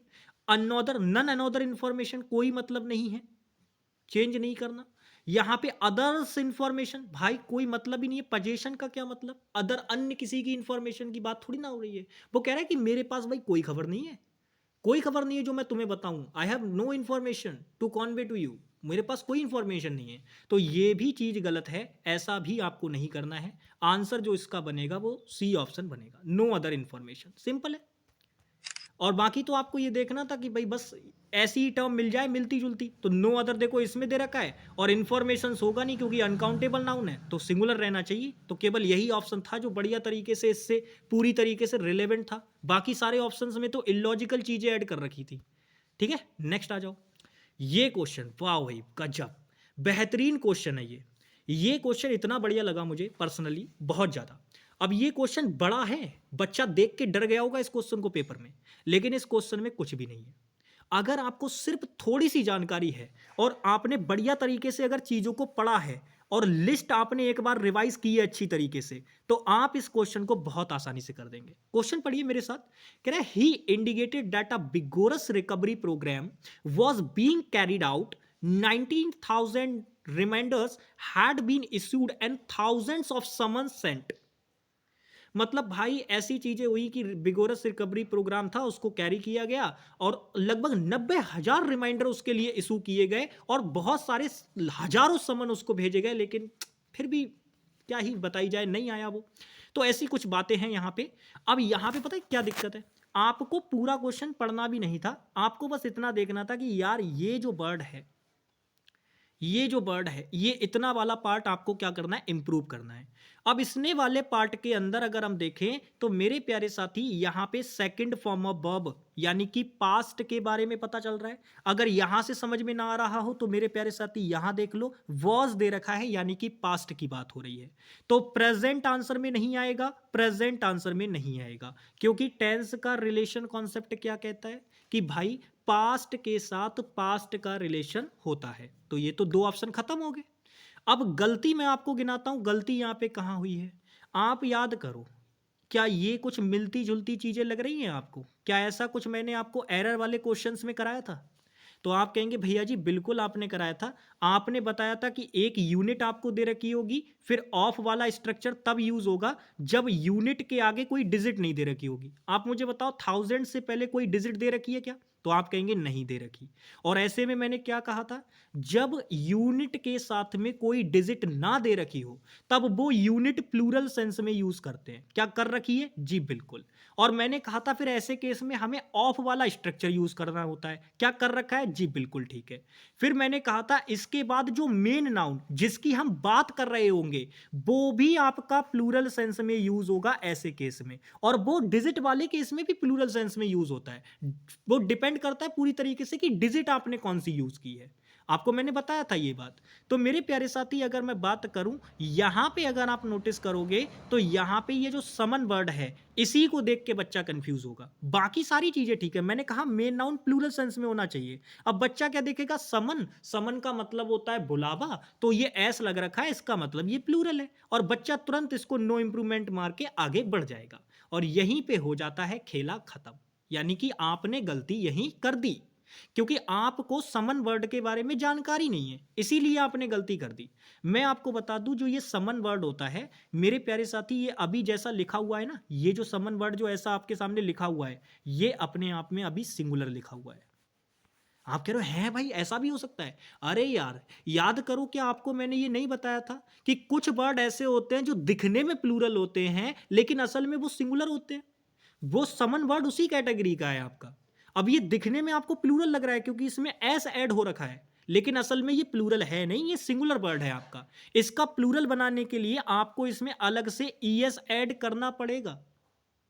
समझ पा रहे हो ना? अलग से इसमें आपको क्या करना पड़ेगा? ईएस ऐड करना पड़ेगा। तो यहां कर रखा था, यहां नहीं कर रखा था, यहां नो इंप्रूवमेंट क्योंकि ऊपर भी नहीं कर रखा है, तो केवल एक ही ऑप्शन हमारे पास बच गया डी वाला, जो कि हमारा क्या हो जाएगा भाई? राइट आंसर हो जाएगा। अब बड़ा क्वेश्चन था, इसमें केवल पता है क्या और पता होनी चाहिए थी? क्या चीजें पता होनी चाहिए थी आपको? केवल आपको ये पता होना चाहिए था, ये यहां वाला कॉन्सेप्ट पता होना चाहिए था, यानी यूनिट वाला कॉन्सेप्ट आपको आना चाहिए था इसके लिए। और आपको ये पता होना चाहिए था कि भाई समन खुद तो भेज नहीं लेगा व्यक्ति, कोई दूसरा भेजने वाला होगा। यानी कि ये जो वर्ब आपने सेंट लगा रखी है सेकंड फॉर्म, इसका भी आपको पैसिव वॉइस चाहिए होगा। केवल एक ही ऑप्शन में पैसिव वॉइस नजर आ रहा था, डी ऑप्शन के अंदर। तो कैसे भी करो, आपको इंप्रूवमेंट वाले क्वेश्चन के अंदर बहुत सारी चीजें अपने आप सीखने को मिलेंगी, क्योंकि आपके ऊपर डिपेंड करता है कि आप कितनी जल्दी लिंक पकड़ते हो उसका, कितनी जल्दी आप हिंट पकड़ पाते हो। समझ पा रहे हो? तो ये क्वेश्चन भी ज्यादा टाइम का नहीं था, बड़ा क्वेश्चन था लेकिन टाइम लगाने लायक क्वेश्चन नहीं था। मेरी सबसे पहले नजर इस बात पे गई थी कि समन गलत लिखा हुआ है यहाँ पे, 1000 से तो इसके साथ प्लूरल तो आएगा ही, लेकिन समन तो सिंगुलर होता है, तो इसके साथ प्लूरल करने के लिए ईएस लगाना पड़ेगा। तुरंत मैंने दो ऑप्शन ये उड़ाए यहां से। फिर मैंने देखा कि यार समन भेजे गए, तो समन तो ऐसी चीज है ना जो कोई दूसरा व्यक्ति हमें भेजेगा, हम थोड़ी ना खुद को समन भेज लेंगे अपने आप से।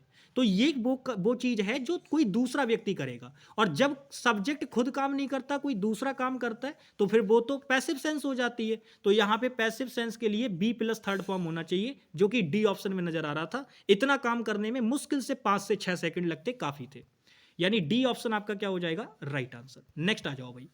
नेक्स्ट क्वेश्चन नंबर 14 है। अब ये कॉन्सेप्ट मुझे आपको थोड़ा सा एक्सप्लेन करना पड़ेगा। बढ़िया है, मैं बहुत अच्छे से इसको बताऊंगा, आराम से आंसर करो। पहले पहले आप पढ़ के देखो और बताओ क्या होगा। क्वेश्चन पढ़ो मेरे साथ। कह रहा है sal trees have been planted in relatively 3/4 of the forest area. 3/4 का मतलब जानते हो? 3/4। 3/4 का मतलब क्या होता है? 3/4। ठीक है। अब याद रखना, मैं यहां पे आपको फ्रैक्शन का कॉन्सेप्ट बताने जा रहा हूं। आप कहेंगे हैं भैया जी इंग्लिश से सीधा मैथ पे आ गए? अरे नहीं यार, यहां पे हमारी इंग्लिश के अंदर भी नाउन चैप्टर में फ्रैक्शन का कॉन्सेप्ट आता है, वो मैं आपको समझाने जा रहा हूं। तो इसको थोड़ा सा ध्यान से समझ लेना, मैं इसको थोड़ा सा समय लूंगा, इसीलिए मैं बढ़िया तरीके से आपको समझा रहा हूं। यहां पे ध्यान से इसको समझना। फ्रैक्शन कॉन्सेप्ट,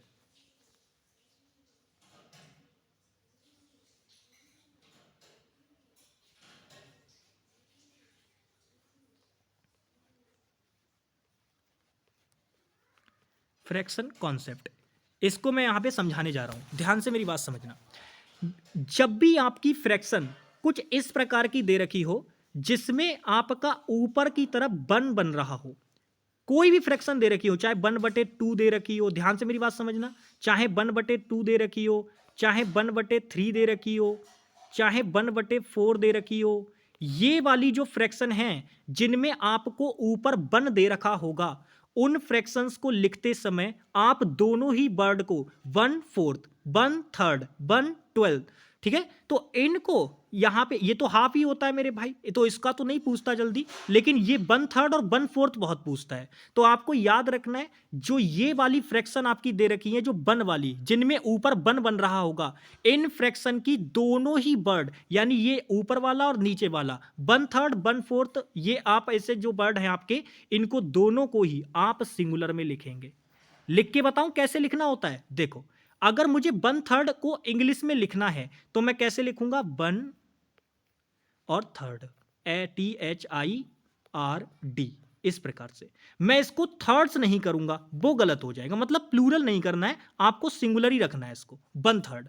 ऐसी 1/4 को लिख के दिखाऊं, देखो 1/4 को भी लिख के दिखाता हूं इसी तरीके से, ध्यान से समझना। ऐसे ही आपको क्या करना है, 1 लिखना है और FOURTH ऐसे करके, 1/4 FOURTH, ठीक है, तो ऐसे करके लिख देना है इसको। फोर्थ्स नहीं करना है, यानी आपने क्या समझा कि जब भी किसी फ्रैक्शन के अंदर ऊपर आपको 1 बनता दिखाई दे रहा होगा तो वो फ्रैक्शन पूरी की पूरी सिंगुलर में यूज की जाएगी, आप उसमें प्लूरल लास्ट वाले का भी नहीं करेंगे। समझ पा रहे हो ना मेरी बातों को, क्योंकि आप जानते हो लास्ट वाला नाउन ही मेन नाउन होता है जब 2 नाउन एक साथ आ जाते हैं तो ऐसे केस में आपको जब ये फ्रैक्शन दे रखी होगी तो ये 2 नाउन आपको एक साथ दिखेंगे।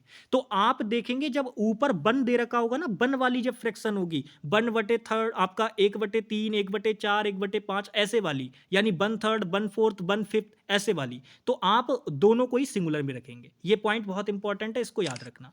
अब मैं इसमें और बताता हूं आपको चीजें, अब मैं इसमें और चीजें बताता हूं आपको, ध्यान से देखना, ठीक है। अब ये 1 वाली हो गई, अब मैं आपको और बताता हूँ इसका, ठीक है।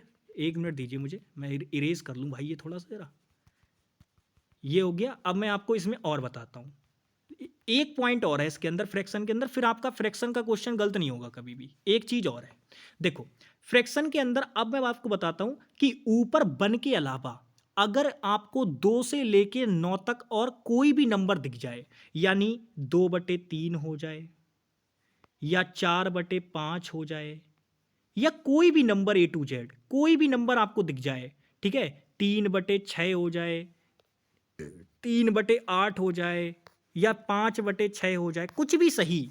मैंने क्या कहा कि अगर आपको एक्सेप्ट 1 यानी 1 के अलावा ऊपर और कुछ भी नजर आ जाए तो आपको कुछ नहीं करना होगा। जो ऊपर वाला वर्ड होगा आपका, यानी जो ऊपर वाली डिजिट दिख रही है, इसको तो आप सिंगुलर में ही रखेंगे क्योंकि ये आपकी एडजेक्टिव का काम कर रही होती है वहां पे, लेकिन जो लास्ट वाली डिजिट होगी इसको आप प्लूरल में लिखेंगे, यानी इस पर आपको एस या यस लगा के लिखना पड़ेगा। तो ये दूसरा पॉइंट है फ्रैक्शन का, इसको आपको ध्यान रखना है।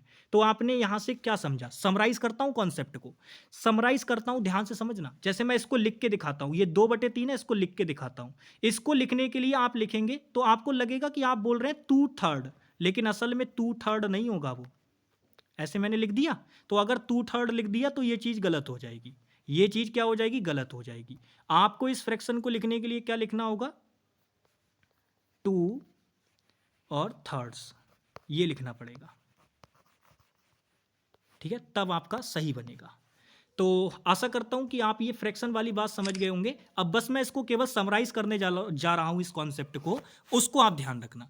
अगर फ्रैक्शन में ऊपर 1 है तो पूरी की पूरी फ्रैक्शन को आपको सिंगुलर में लिखना होगा। अगर 1 के अलावा कोई और डिजिट आपको दे रखी है तो ऊपर वाली डिजिट को तो आप सिंगुलर में ही लिखेंगे, लेकिन नीचे वाली को आपको प्लूरल में करना होगा। अब यही कॉन्सेप्ट इस क्वेश्चन के अंदर है, लगा के देखिएगा। जैसे क्वेश्चन देखो, कह रहा है sal tree have been planted in relatively 3/4 of the forest area. अगर मैं अपनी फ्रैक्शन को देखूं तो मुझे 3/4 यहां दिखाई दे रहा है। 3/4 का मतलब होता है 3/4। तो मेरे प्यारे साथी, क्या मेरी ऊपर वाली डिजिट सिंगुलर में लिखी हुई है? तो आप कहेंगे भैया बिल्कुल। क्या नीचे वाली जो फ्रैक्शन का नीचे वाला हिस्सा है वो भी यहां सिंगुलर में लिखा गया है? तो आप कहेंगे जी भाई बिल्कुल लिखा हुआ है। तो क्या ये पॉसिबल है? अभी तो पीछे बताया था कि अगर फ्रैक्शन में ऊपर वन है तभी पूरी की पूरी फ्रैक्शन सिंगुलर में लिखी जाएगी, अदरवाइज आपको लास्ट वाले को प्लूरल में लिखना पड़ेगा। तो बस हो गया काम खत्म। देख लो, अब यहां पर भी सिंगुलर कर रखा है, नहीं होगा आंसर। यहां पर भी सिंगुलर कर रखा है, नहीं होगा आंसर। यहां पर भी सिंगुलर कर रखा है, नो इंप्रूवमेंट भी नहीं होगा। यानी केवल केवल क्वेश्चन का जो आंसर बनेगा वो सी वाला ऑप्शन होगा। खत्म। देखो कितना कितना सिंपल सा क्वेश्चन था। तो बहुत ही सिंपल चीजें आपको देखने को मिलती हैं। फ्रैक्शन कॉन्सेप्ट को भाई दिमाग में बिठा के रखना इंपॉर्टेंट है, पूछती रहती है एसएससी। नेक्स्ट आ जाओ। चलो जरा इस क्वेश्चन का आंसर करो। कह रहे the furniture is ready to be delivered. बताइए इस क्वेश्चन का आंसर क्या होगा। आपको क्या लगता है क्वेश्चन इजी है ये? याद रखना, जब आप चीजें अच्छी तरीके से पढ़े हुए होते हो ना, तब चीजें आपको इजी लगेंगी। लेकिन जब यही चीजें जब आप नहीं पढ़े हुए होते हो तो आपके सर से जाती हैं, पता ही नहीं चलता है कि कहां से क्या हो गया। चलिए क्वेश्चन देखिए। अगर आप इसमें नोटिस करोगे तो मेरे प्यारे साथी, मैंने आपको बताया था ये जो फर्नीचर वर्ड होता है अनकाउंटेबल नाउन होता है। तो अनकाउंटेबल नाउन हमेशा सिंगुलर होता है भाई, सिंगुलर में यूज कर रखा है, बिल्कुल ठीक है। इंप्रूवमेंट करने वाला पार्ट ये दे रखा है आपको। तो आप जानते हो जब ये सिंगुलर है तो इसके साथ आने वाली वर्ब सिंगुलर आएगी, इज लगा रखा है, बिल्कुल ठीक है। अच्छा, फिर रेडी एडजेक्टिव है, फिर टू आपका यहाँ इन्फिनेटिव है, उसके बाद बी प्लस थर्ड फॉर्म लगा रखा है, ठीक है, बिल्कुल सही है। क्योंकि डिलीवर किसी के द्वारा ही किया जाएगा फर्नीचर, तो पैसिव सेंस में यूज किया है, बिल्कुल ठीक है। यानी मैंने तो इसको पूरा चेक कर लिया, पर मैं आपकी तसल्ली के लिए ऑप्शन एलिमिनेट भी करूंगा। देखो, आप जानते हो कि ये अनकाउंटेबल नाउन है फर्नीचर, तो इसके लिए सिंगुलर वर्ब ही आएगी। यहां सिंगुलर वर्ब दे रखी है, तो मैं यहां प्लूरल वाली वर्ब क्यों लगा दूंगा? मैं यहां प्लूरल वाली वर्ब क्यों लगा दूंगा? और दूसरी चीज, आप मुझे एक बात बताओ, ये हैज वाला मैं ऑप्शन क्यों नहीं लगा सकता? यहां पे हैज भी तो सिंगुलर वर्ब है, लेकिन मैं क्यों नहीं लगा सकता? मैं आपको उसकी बात बताता हूं। मेरे प्यारे साथी, मैं यहां ये बताना चाह रहा हूं कि फर्नीचर तैयार है। फर्नीचर के लिए मैं कोई पोजीशन वगैरह दिखाने की बात नहीं कर रहा, मैं कोई रिलेशन शो करने की बात नहीं कर रहा। आपको याद होगा मैंने आपको बताया था, ये जो हैव वाली वर्ब होती हैं, ये हैव आपकी प्लूरल फॉर्म होती है और हैज आपकी सिंगुलर फॉर्म होती है। ये हैव और हैज वाली जो फॉर्म होती हैं, ये दो काम करने के लिए आती हैं। एक तो पोजीशन बताने के लिए, और एक मेरे भाई किसी चीज के बीच में रिलेशन शो करने के लिए। यानी जब रिलेटिव्स वगैरह की बात की जाती है तब भी हम इसका यूज करते हैं। जैसे मैंने कहा आई हैव टू ब्रदर, तो इस टू ब्रदर्स, तो इसका मतलब ये थोड़ी ना है कि मेरे पास दो भाई हैं। भाई मेरे दो भाई हैं, मैंने अपने भाइयों के साथ रिश्ता बताया, तो रिलेशन बताने के लिए भी इसका यूज किया जाता है और पोजीशन दिखाने के लिए भी। जैसे I have a car, he has a car, ऐसे तरीके से। तो यहां पोजीशन की बात नहीं हो रही है, यहां नॉर्मली बताया जा रहा है कि फर्नीचर तैयार है डिलीवर करने के लिए। तो इसीलिए यहां पे हम जो एक वर्ब लगाएंगे वो ऐसी वर्ब लगाएंगे जो कि स्टेट को बता रही हो, ना कि पोजीशन को। तो यहां स्टेट बताने वाली वर्ब ये दे रखी है, इसीलिए ये क्या हो जाएगी? गलत हो जाएगी प्यारे साथी। तो आंसर क्या होगा आपका? No improvement. इसमें कोई इंप्रूवमेंट नहीं है। और बाकी जो भाई साहब इसमें भी इंप्रूवमेंट निकाल दिए होंगे, उनकी तो कोई बात ही नहीं है, वो तो कमाल ही है फिर। ठीक है, इसमें भी इंप्रूवमेंट निकाल दिए क्या? नहीं निकालना है। नेक्स्ट आ जाओ, ये क्वेश्चन करो, ये क्वेश्चन आपके करने लायक है। क्वेश्चन पढ़ो। कह रहा है Sholay is one in the most popular Hindi movies. अब देखो इस क्वेश्चन में पता है क्या है? जबरदस्ती का क्वेश्चन पूछा। ये क्वेश्चन वैसे प्रेपोजिशन बेस्ड है, ये नाउन पर तो बेस्ड क्वेश्चन भी नहीं है। आप कहेंगे क्यों? भाई एक बात बताओ, मैंने कहा था सिलेक्शन करने की जब बात हो रही होगी, तो आप देखो ना, आप 16 मूवी का सिलेक्शन कर रहे हैं मोस्ट पॉपुलर हिंदी मूवीज में से। तो यहां वन ऑफ के बाद प्लूरल नाउन आता है, प्लूरल काउंटेबल, ये बात तो ठीक है, जानते हो आप। तो यहां पर भी तो ऑफ प्रेपोजिशन होनी चाहिए थी। भाई आप जानते हो ना सिलेक्शन का काम कौन सी प्रेपोजिशन करती है? ऑफ। लेकिन यहां तो इन लगा रखा है, तो हटा दो। अब आप देखो तीन ऑप्शन आपके ऐसे ही उड़ जाएंगे, तीन ऑप्शन आपके ऐसे ही उड़ जाएंगे। यहां पर भी इन प्रेपोजिशन दे रखी, खत्म। यहां तो इन प्रेपोजिशन दे रखी है, मतलब नो सब्स्टिट्यूशन भी नहीं होगा। यहां भी इन प्रेपोजिशन दे रखी है, मतलब खत्म हो गया। केवल एक ही ऑप्शन बच गया, बी वाला, जो कि क्या हो जाएगा? Right answer. सिंपल है, आराम से करो बस। आ जाओ नेक्स्ट, आ जाओ क्वेश्चन पे। जरा इसका आंसर बताओ क्या होगा। क्वेश्चन पढ़ो। कह रहा है with magnifying glass we can observe how minute insect like ants behave. यानी ये मिनट का मतलब यहां पे ये मत समझना कि ये समय के सेंस में। मेरे दोस्त मिनट वर्ब के कई, जो ये मिनट वर्ड होता है इसके कई सारे मीनिंग होते हैं, ये बहुत छोटे के सेंस में भी आता है। जब हम बहुत छोटे के सेंस में बात करते हैं तो उसके लिए भी ये आता है, ठीक है। तो यहाँ पे अगर हम बात करें विद मैग्नीफाइंग ग्लास अगर आप बोलोगे तो क्या ये डायरेक्ट आप बोल पाओगे, ये बता दो मुझे। तो आप कहेंगे भैया जी बिल्कुल गलत बात हो जाएगी, डायरेक्ट तो हम बोल ही नहीं पाएंगे। तो यहाँ पे यूजिंग मैग्नीफाइंग ग्लास गलत हो गया। यहाँ पे आप जानते हो कभी भी सिंगुलर काउंटेबल नाउन अगर यूज किया जाता है तो उससे पहले हमें आर्टिकल लगाना पड़ता है, अदरवाइज वो चीज़ बहुत ज़्यादा अपने आप में पर्टिकुलर हो जाती है तो वो गलत हो जाएगा ना। तो हमें इससे पहले आर्टिकल लगाना पड़ेगा। यहाँ आर्टिकल नहीं दे रखा मतलब गलत, यहाँ भी नहीं दे रखा मतलब नो इंप्रूवमेंट भी नहीं होगा। अब बताओ क्या हम ऐसे बोले बाई अ मैग्नीफाइंग ग्लास बोले या विद अ मैग्नीफाइंग ग्लास बोले। तो आप कहेंगे भैया ऊपर विद के साथ दे रखा है, यानी आंसर जो बनेगा वो ए बनेगा। यानी with a magnifying glass we can observe how minute insects like ant behave. बिल्कुल ठीक है, यानी ए ऑप्शन हमारे क्वेश्चन का क्या हो जाएगा, राइट आंसर हो जाएगा। ठीक है मेरे प्यारे साथी, समझ में आ गई बात। चलें आगे, बहुत बढ़िया। नेक्स्ट क्वेश्चन की बात करते हैं। ये क्वेश्चन नंबर 18 है, जरा इसका आंसर बताइए क्या होगा। क्वेश्चन पढ़िए, कह रहा है there is a great degrade in values in the modern age. तो सबसे पहले अगर हम बात करें, ये question parts of speech identification पे बेस्ड है। अगर आप पार्ट्स ऑफ स्पीच आइडेंटिफिकेशन जानते हैं तो क्वेश्चन आसानी से हो जाएगा। सबसे पहले मैं आपको बताता हूँ कि जो यहाँ पे ये देयर है, ये वैसे तो एक एडवर्ब होती है, एडवर्ब ऑफ प्लेस, लेकिन ये कभी कभी रिप्रेजेंटेटिव सब्जेक्ट जो होता है आपका उसका भी काम कर लेती है, यानी डमी सब्जेक्ट के रूप में भी ये काम कर लेती है। तो यहाँ पे ये चीज़ ना, ये जो देयर आपने लगाई ये रिप्रेजेंट कर रहा है किसके लिए, अ ग्रेट डी ग्रेड को, ठीक है, इसको रिप्रेजेंट कर रहा है ये देयर। तो यहाँ पे ये ठीक है, इतना बात हो गया। फिर उसके बाद अगर हम बात करें तो यहाँ पे ए आपका आर्टिकल है, ग्रेट आपका एडजेक्टिव है और डी ग्रेड आपका वैसे कायदे में अभी मैं बताऊंगा क्या होना चाहिए। फिलहाल आप मुझे बताओ क्या ये चीज़ें ठीक है यहाँ पे।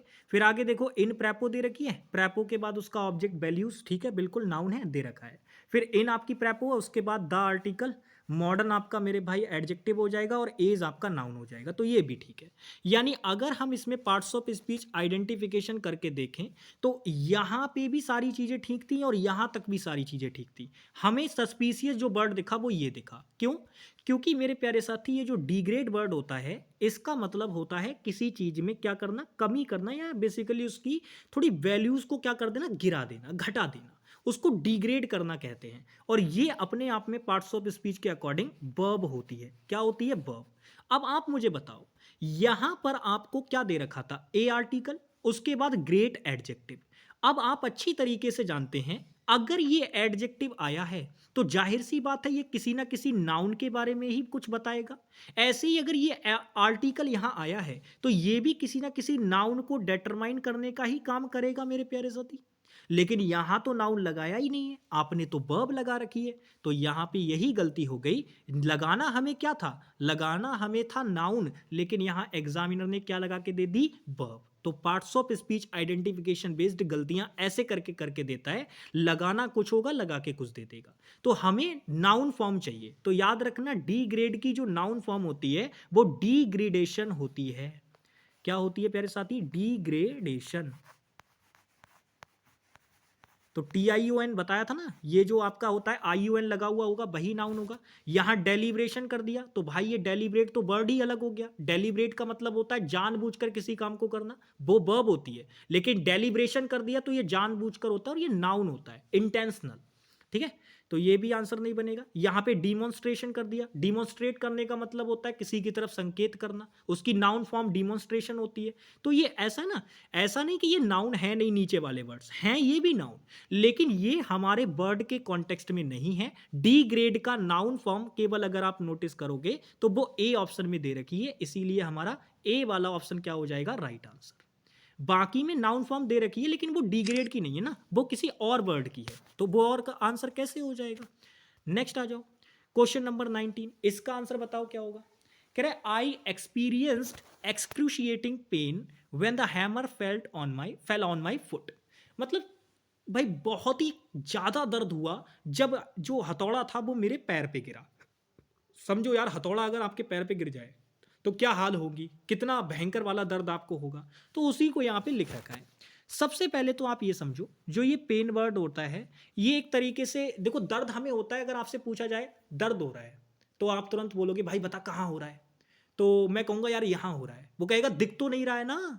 तो मेरे प्यारे साथी, दर्द जो होता है वो एक अब्स्ट्रैक्ट नाउन है। Pain is an abstract noun. आप इसको देख नहीं सकते, केवल महसूस होता है। बस वी कैन फील, हम केवल इसको फील कर सकते हैं। तो दर्द, आप ये बात समझ गए कि भाई ये एक अनकाउंटेबल नाउन होता है। ये बात आपको समझ के चलनी है, ठीक है, अनकाउंटेबल नाउन। अब ये अनकाउंटेबल नाउन है तो इसका प्लूरल तो बना नहीं सकते हैं, तो ये तो गलत हो गया। पेनिंग करने की भी जरूरत नहीं है। एफेबल, एफेबल का मतलब होता है ऐसा पेन जो थोड़ा सा आपको पसंद आ रहा हो, मीठा मीठा दर्द जो होता है, तो भाई ये भी चीज गलत हो गई। दर्द मीठा मीठा क्या मतलब है? लेकिन अब कुछ बच्चे कहेंगे कि अरे गुरुजी होता है ना, प्रेम में होता है मीठा मीठा दर्द। अरे नहीं यार, प्रेम में भी बहुत भयंकर दर्द होता है। गलत बात है, ऐसा नहीं होता। मीठा दर्द नहीं होता है, दर्द कभी भी मीठा नहीं होता। दर्द हमेशा खतरनाक होता है, भयंकर वाला, ठीक है। तो यहाँ पे ये भी नहीं होगा। अच्छा, कई बार बच्चे ये गलतियाँ कर देते हैं, अगर एग्जामिनर स्ट्रॉन्ग पेन लिख के दे देता है, क्योंकि मैंने कई क्वेश्चंस अटेम्प्ट किए हैं बहुत सारे, तो मुझे बहुत अच्छे से पता है। मैंने बहुत सारे क्वेश्चंस को प्रैक्टिस किया है, तो मैं ये जानता हूँ। एक जगह मैंने देखा था स्ट्रॉन्ग पेन दे रखा था और बच्चे उसको सही टिक कर रहे थे कि यार स्ट्रॉन्ग पेन हो जाएगा, जोरदार दर्द, भयंकर दर्द। लेकिन मैं आपको बता दूं, पेन के कॉन्टेक्स्ट में कभी भी स्ट्रॉन्ग वर्ड हम यूज नहीं करते। हम कुछ ऐसा वर्ड यूज करते हैं जो कि निगेटिव कॉन्टेक्स्ट के लिए आ रहा हो और वो अपने आप में दर्द से जुड़ा हुआ हो, तो हम सीवियर वर्ड का यूज करते हैं। सीवियर पेन, सीवियर इंजरी, ये नेगेटिव कॉन्टेक्स्ट का वर्ड होता है, ठीक है। तो एक्सक्रूसिएटिंग का मतलब होता है ऐसी चीज which is very painful to you, मतलब कोई ऐसी चीज जो आपके लिए बहुत ज्यादा दर्दनाक हो, उसको एक्सक्रूसिएटिंग कहा जाता है। इसी वजह से इस क्वेश्चन में अगर हम बात करें तो नो इंप्रूवमेंट आपका राइट आंसर होगा। नो इंप्रूवमेंट, नो इंप्रूवमेंट आपके इस क्वेश्चन का राइट आंसर होगा। और कोई आंसर ऐसा नहीं है जो हो जाए। भाई दर्द आपको एक्साइटिंग होगा, मतलब थोड़ा थोड़ा मजा आएगा दर्द में, आपको एक्साइट करेगा दर्द? बिल्कुल भी नहीं। एफेबल भी नहीं होगा, स्ट्रॉन्ग पेन्स भी नहीं होगा। यहाँ तो पेन्स कर दिया, मतलब काउंटेबल, अनकाउंटेबल नाउन का प्लूरल कर दिया, तो ये तो वैसे ही नहीं होगा। तो डी ऑप्शन आंसर होगा। नेक्स्ट आ जाओ, क्वेश्चन नंबर 20 करो जरा इसका आंसर। 5 क्वेश्चन और बचे हैं, इसके बाद फिर सेशन खत्म हो जाएगा। क्वेश्चन पढ़ो। कह रहा है my professor gave me a lot of useful advices. खत्म, इससे ज्यादा क्वेश्चन नहीं पढ़ना। अगर 75 क्वेश्चन आपको लगभग एरर के कराने के बाद और 20 क्वेश्चन लगभग आपको इंप्रूवमेंट के कराने के बाद भी इस क्वेश्चन को ज्यादा एक्सप्लेन करना पड़े तो क्या फायदा? क्या बताया था? एडवाइस जो होता है वो अनकाउंटेबल नाउन होता है, तो अनकाउंटेबल नाउन का प्लूरल थोड़ी ना करते हैं, तो एडवाइजेज नहीं होगा, मतलब नो इंप्रूवमेंट, खत्म। दूसरी चीज अगर मैं बात करूं तो अ लॉट, ये सिंगुलर में ही लिखा जाता है। मैंने आपको अभी कल या परसों वाली क्लास में बताया था कि भाई अगर आप इसको ए आर्टिकल लगा के नहीं लिखोगे तब आपको लॉट्स लिखना होगा, लेकिन अगर ए आर्टिकल लगा के लिखोगे तो आपको ए लॉट लिखना पड़ेगा। हालांकि दोनों के ही बाद अगर काउंटेबल नाउन लगाओगे तो वो प्लूरल लगाना पड़ेगा, और अगर अनकाउंटेबल लगाओगे तब तो कोई दिक्कत ही नहीं है। ये चीज मैंने आपको बताई थी ना, याद होगी अच्छे से। चलो अब देखो यहाँ पे अगर आप नोटिस करोगे तो मेरे प्यारे साथी, यहाँ पे आ लॉट्स कर दिया, यानी ये बात भी गलत हो गई। यहाँ पे लॉट्स कर दिया, हो सकता है, लेकिन एडवाइजेस कर दिया यहाँ पे, इसका मतलब ये भी गलत। तो केवल एक ही ऑप्शन राइट आंसर है, बी वाला। बी वाला ऑप्शन क्या हो जाएगा? Right answer. अच्छा, इस क्वेश्चन को क्या जिस तरीके से मैंने आपको कराया अभी, क्या ऐसे करना था? बिल्कुल भी नहीं।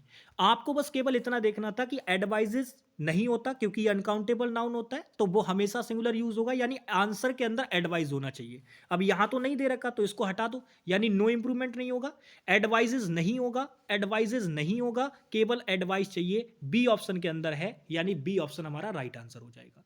तो आपका जो क्वेश्चन को अटेम्प्ट करने का तरीका होना चाहिए था वो ये होना चाहिए था। मुझे बस थोड़ी सी इंफॉर्मेशन इसमें ऐड ऑन करनी थी, ये अ लॉट ऑफ टर्म के बारे में मुझे थोड़ा सा बताना था, इसीलिए मैंने इसको थोड़ा सा एक्सप्लेन किया और उस तरीके से मैंने करके दिखाया। फिलहाल आपका जो एग्जाम में अटेम्प्ट करने का तरीका होना चाहिए वो ये होना चाहिए जो मैंने दूसरी बार में बताया है। ठीक है प्यारे साथी, आ जाइए नेक्स्ट क्वेश्चन की बात करते हैं। ये रहा क्वेश्चन नंबर 21, जरा इसका आंसर करो। क्वेश्चन पढ़िए। कह रहा है the money collected by the students of this school was deposited in the prime ministers fund. ठीक है भाई, इस क्वेश्चन में जरा मुझे बता दो क्या कोई गलती नजर आ रही है आपको? बताइए। देखो यहां पर अगर आप नोटिस करोगे, the money collected by the students, मतलब जो स्टूडेंट्स के द्वारा मनी कलेक्ट किया गया इस स्कूल के, was deposited in the prime ministers fund. क्या आपको कोई गलती नजर आ रही है इसके अंदर? तो आप कहेंगे भैया जी गलती तो हमें कुछ नजर नहीं आ रही, बट लेकिन हम कुछ चीज़ें इसमें वेरीफाई करना चाहेंगे, तो हम कहेंगे भैया बिल्कुल फिलहाल आपकी जानकारी के लिए बता दें, क्वेश्चन नो इम्प्रूवमेंट है, क्वेश्चन में कोई गलती नहीं है। लेकिन मैं आपको फिर भी ऑप्शन एलिमिनेट करना जरूर बताऊंगा। आप यहाँ पे लग रहा होगा कि भैया जी बी प्लस थर्ड फॉर्म तो नहीं है, तो फिर ये पैसिव वॉइस कैसे हुआ? मेरे प्यारे साथी, यहाँ पे पैसा जो कि कलेक्ट किया गया किसके द्वारा? स्टूडेंट्स के द्वारा। तो यहाँ पर अगर मैं आपको बता दूं, तो मेरे प्यारे साथी स्टूडेंट्स के द्वारा जो पैसा कलेक्ट किया गया, कहाँ से? दिस स्कूल, इस स्कूल के, वॉज डिपॉजिटेड। तो पैसिव वॉइस तो यहाँ पे अप्लाई है, और पैसिव वॉइस अप्लाई है तो इसी वजह से यहाँ पे पैसा कलेक्ट किया गया है। तो पैसा खुद से कलेक्ट नहीं होता है, पैसा किसी के द्वारा कलेक्ट किया जाता है। समझ पा रहे हो ना? तो यहाँ ये पैसिव वॉइस का विकृत रूप यूज कर लिया है एग्जामिनर ने, बिल्कुल ठीक है। ये कुछ इस प्रकार की फ्रेजेस होती हैं जिसमें ना हम क्या करते हैं, बी की फॉर्म को स्किप मार देते हैं। तो यहाँ बी की फॉर्म को स्किप मारा है, सीधे उसने बोल दिया the money collected by the students, मतलब पैसा जो कि स्टूडेंट के द्वारा कलेक्ट किया गया। तो यहां से पैसिव सेंस का बोध हो रहा है सीधे सीधे, तो उसको हमें नहीं छेड़ना है। सीधे सीधे अगर हम बात करें तो यहां पे सीधे सीधे जो है इस क्वेश्चन में कोई भी गड़बड़ नहीं है। लेकिन आप नोटिस करो यहां पे द आर्टिकल के बाद स्टूडेंट्स, ठीक है, लेकिन यहां पे आप मुझे बताओ दिस जो होता है ये एक सिंगुलर डिटरमिनर होता है, तो इसके बाद आने वाला जो नाउन आएगा वो भी तो सिंगुलर आएगा, बट यहां तो प्लूरल कर दिया, हटा दो। यहाँ पे देखो कह रहा है स्टूडेंट ऑफ दिस स्कूल, मतलब इस स्टूडेंट, इस स्कूल के बच्चे। तो यहाँ पे पोजीशन मतलब एक तरीके से हमें रिलेशन शो करना है, पोजीशन बतानी है कि भाई इस स्कूल के बच्चों ने ऐसा किया। तो फ्रॉम दिस स्कूल करने का कोई मतलब नहीं है, यानी कि ये गलत कर दिया। अब यहाँ पे अगर आप नोटिस करोगे by the student at this school, मतलब इस स्कूल में, बिल्कुल गलत बात, प्रेपोजिशन ऑफ ही रहेगी, क्योंकि वो बताना है ना, रिलेशन बताना है कि इस स्कूल के बच्चों ने ऐसा किया था। तो यहाँ पे कहीं पे प्रेपोजिशन गलत कर दी और कहीं आपका डेटर्मिनर के अकॉर्डिंग नाउन नहीं लगाया। तो इसी वजह से तीनों ऑप्शन एलिमिनेट हो गए, केवल एक ही बचा सी वाला, नो इंप्रूवमेंट। तो कोई गलती है ही नहीं क्वेश्चन के अंदर, तो इसको नॉर्मली आप चेक करोगे तो आराम से पता चल जाएगा। चलिए जरा इस क्वेश्चन का आंसर बताइए। क्वेश्चन नंबर 22, क्वेश्चन पढ़िए। कह रहा है the students knowing of the subject astonish the teacher. Astonish का मतलब होता है सरप्राइज कर देना, अमेज कर देना, यानी किसी को चौंका देना, ठीक है ना? तो क्वेश्चन पढ़ो। तो यहाँ पे आपने देखा स्टूडेंट्स नोइंग, सबसे पहले मैं आपको बता दूं, जो ये नोइंग वर्ड होता है, ऐसा नहीं है कि ये आपका यहाँ पे नाउन नहीं है, ये नाउन है। अब आप कहेंगे हैं भैया जी नाउन कैसे हो गया? प्यारे साथी याद करो, वर्ब चैप्टर में आपको एक बात बहुत अच्छे से पढ़ाई थी कि जब हम वर्ब की फर्स्ट फॉर्म में आईएनजी लगा देते हैं तो वो अपने आप में जीरंड बन के तैयार हो जाती है, और जीरंड आपका जो होता है वो क्या होता है? वर्बल नाउन होता है। क्या होता है? वर्बल नाउन होता है। यानी वर्बल नाउन का मतलब हो गया वर्ब से बना हुआ नाउन। तो ये नाउन तो है, लेकिन फिर भी हम इसको यहां यूज नहीं कर सकते, ये यहां पे गलत है। यूज नहीं कर सकते इसको, लेकिन है नाउन, क्योंकि आप स्टूडेंट के ज्ञान की बात कर रहे हैं, उसके जानने की बात नहीं कर रहे हैं किसी चीज की। उस सब्जेक्ट को वो कितना जानता है उसकी बात नहीं कर रहे, आप सीधे सीधे उस सब्जेक्ट के ज्ञान की बात कर रहे हैं। और ज्ञान के लिए जो वर्ड आता है वो हमारे पास स्पेशल नाउन मौजूद है, नॉलेज। तो हम नोइंग क्यों यूज करेंगे? मैंने आपको क्या समझाया था, जब आपके पास किसी वर्ब का एग्जैक्ट नाउन मौजूद होता है और वो ज्यादा एप्रोप्रिएट होता है तो आप उसी को यूज करेंगे, मेन नाउन को। अगर एप्रोप्रिएट नहीं है तब यूज नहीं किया जाता, लेकिन अगर एप्रोप्रिएट है तो आप उसी को यूज करेंगे, ना कि उस नाउन को जो आपने वर्ब से बनाया है। समझ पा रहे हैं ना? तो नोइंग बिल्कुल भी यूज नहीं करेंगे, नॉलेज वर्ड आप यूज करेंगे मेरे प्यारे साथी। यहां पे स्टूडेंट्स नॉलेज की बात कर दी भाई, यहां पे पोजीशन गलत कर दिया क्योंकि प्लूरल सेंस में कर दिया, बट हम तो यहां एक स्टूडेंट की बात कर रहे थे, तो ये गलत हो गया, यानी आंसर होगा आपका बी ऑप्शन। सिंपल है भाई, समझ में आ गई बात? आशा करता हूं सारे पॉइंट्स आप समझ गए होंगे। नेक्स्ट आ जाओ, जरा इस क्वेश्चन का आंसर करो। क्वेश्चन पढ़ो, क्या कह रहा है भाई? क्वेश्चन पढ़ो। क्वेश्चन कह रहा है for her money is only the means to an end. बताओ क्वेश्चन में क्या गड़बड़ है? क्वेश्चन में क्या गड़बड़ है प्यारे साथी, बताइए।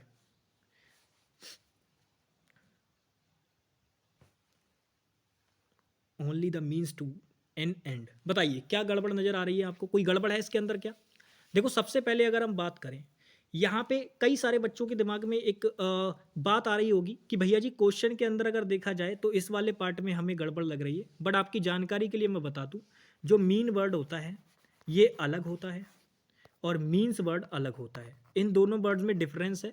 यहाँ पे मीन्स का मतलब होता है कि आपका एक तरीके से ये एकमात्र जरिया है आपकी ज़िंदगी को जीने का, मतलब ये अंतिम जरिया है आपकी ज़िंदगी को जीने का, to an end, the means to an end. इसका मतलब ये अंतिम जरिया है आपके लिए। पैसा, पैसा ही एकमात्र अंतिम जरिया है उसके लिए, एक अंतिम उपाय है, ऐसे समझ लो।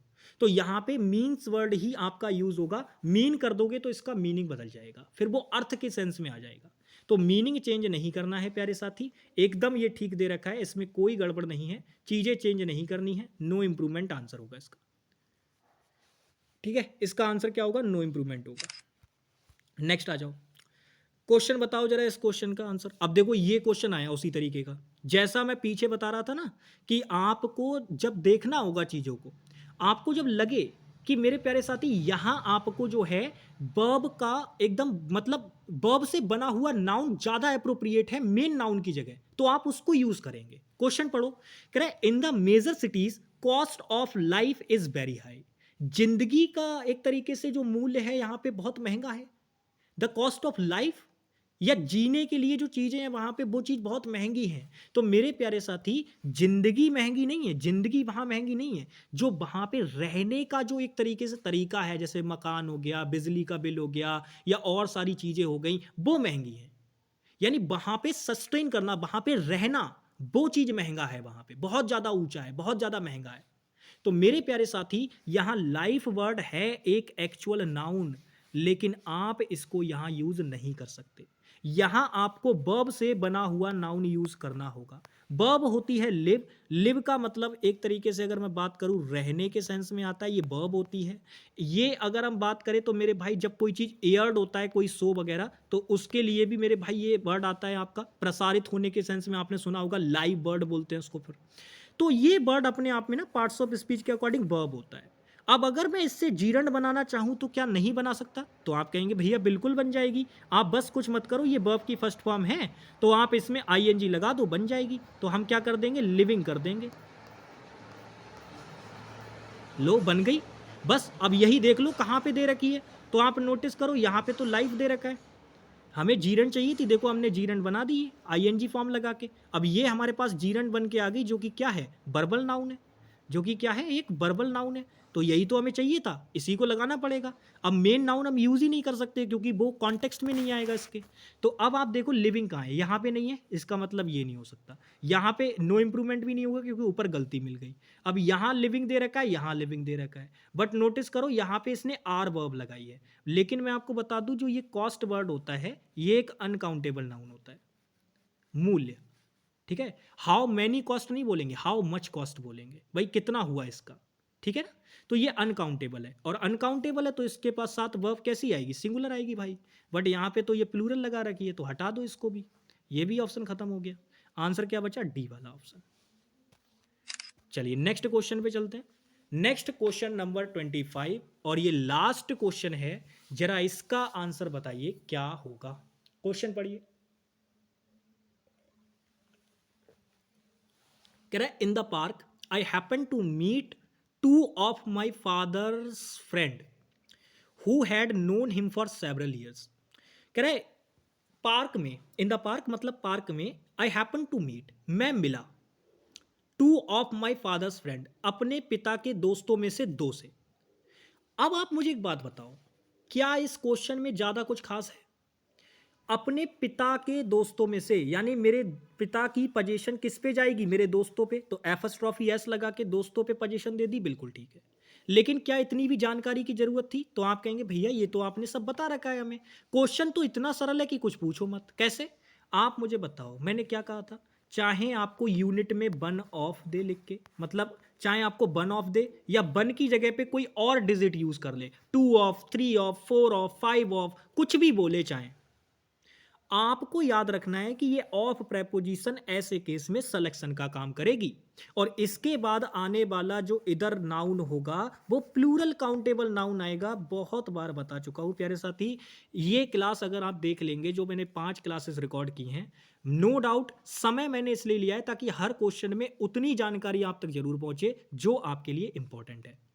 तो मेरे प्यारे साथी, मैंने क्या कहा था, चाहे इसकी जगह कोई भी अदर डिजिट आप रख दो, ऑफ प्रेपोजिशन सिलेक्शन का काम करेगी तो नाउन जो आएगा वो प्लूरल काउंटेबल नाउन आएगा। अब आप जरा मुझे बता दो, क्या यहां प्लूरल काउंटेबल नाउन लगाया है? जब ये टू ऑफ दे रखा है तो दो की बात कर रहे हो आप, तो जाहिर सी बात है ना, ज्यादा में से दो का सिलेक्शन करोगे, एक में से दो का थोड़ी ना कर लोगे यार। ये तो सिंगुलर लिखा हुआ है, सिंगुलर का मतलब एक, तो एक में से दो दोस्त कैसे हो जाएंगे? गलत बात हो जाएगी।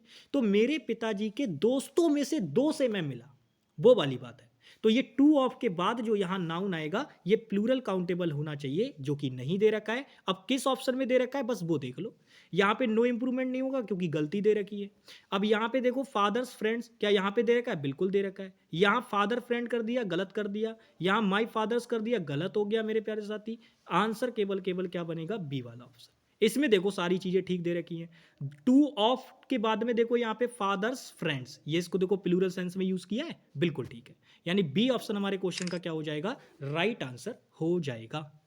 तो बताइएगा कि आज की क्लास आपको कैसी लगी। बाकी मिलते हैं आप लोगों से नेक्स्ट क्लास में। और ये नाउन चैप्टर हमारा टॉपिक वाइज प्रैक्टिस बैच के अंदर भी खत्म होता है।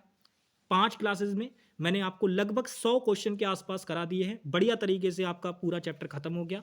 100 क्वेश्चन की मदद से मेरी कोशिश थी कि जैसे भी क्वेश्चन नाउन चैप्टर पे बेस्ड आपसे पूछे जाते हैं, चाहे वो किसी एग्जाम के अंदर किसी भी तरीके के हों, तो वो आपको मिलेंगे। और इन 100 क्वेश्चन के अंदर मैंने उसी तरीके के क्वेश्चन रखने का प्रयास किया है। बाकी अब हम जो है प्रोनाउन चैप्टर शुरू करेंगे और प्रोनाउन चैप्टर के जबरदस्त क्वेश्चन हम लोग देखेंगे। कुछ स्पेशल टाइप की चीजें होती हैं, बस वही टाइप्स अगर आप ध्यान रखेंगे तो आपका प्रोनाउन का क्वेश्चन गलत नहीं होगा। लेकिन हाँ, आप जानते हैं कि मैं पहले ही कहता हूं, क्वेश्चन तभी बनेंगे जब आपने अच्छे से बैच में चीजें पढ़ी होंगी। दूसरी चीज, मैं आपको एक दिन देता हूं रिवाइज करने के लिए, तो अगर आप रिवाइज करके आ रहे होंगे तभी क्वेश्चन आपसे बनेंगे। तो प्यारे साथी, अब आपके पास एक दिन का समय है, यानी कि कल का। आप जो है, आप मान के चलिए मैं आपको एक दिन क्लास नहीं दूंगा, यानी कि आप ये कह सकते हैं कि आप जो है एक दिन आपको मिलेगा रिवीजन करने के लिए अपना प्रोनाउन चैप्टर। जितना भी मैंने आपको बैच में पढ़ाया है या आपने किसी भी और ऑनरेबल टीचर्स से पढ़ा है, तो मेरे प्यारे साथी आप अपने प्रोनाउन के नोट्स रिवाइज करके आइएगा और मेरे साथ क्वेश्चंस को बनाइएगा, ठीक है ना? बाकी भाई बढ़िया तरीके से तैयारी करते रहिए, चीज़ों को सीखते रहिए। मिलेंगे आप लोगों से हम लोग नेक्स्ट क्लास में। तब तक के लिए बाय बाय, टेक केयर, जय हिंद।